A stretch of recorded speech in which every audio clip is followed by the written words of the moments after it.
Hi guys, today what time? So we will check what's happening. Discharge pressure is going up. This chiller number 3.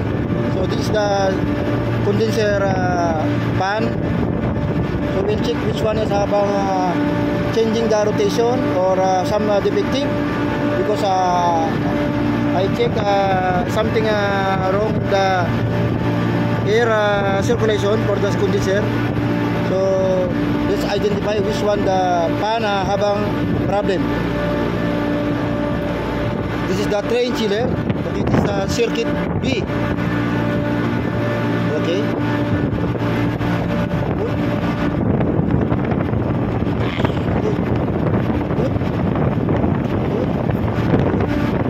Circuit A. Okay. Okay. Oh, see. Look at this. Okay. It's blowing up. What's one? Suction. Okay. Okay. This one. 1 and 2. One circuit 1. Very good. Very good.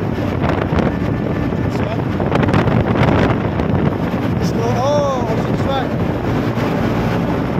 Oh, see this one. Okay.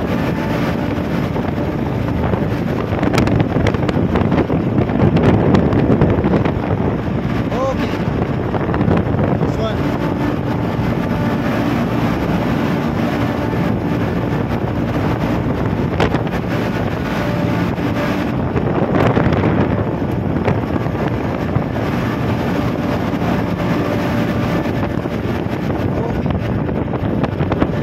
Circuit A, there's a 4 condenser motor haven't changed the rotation. Let's see what's happening. We will open, we will shut it down the chiller, then we will check what's happening.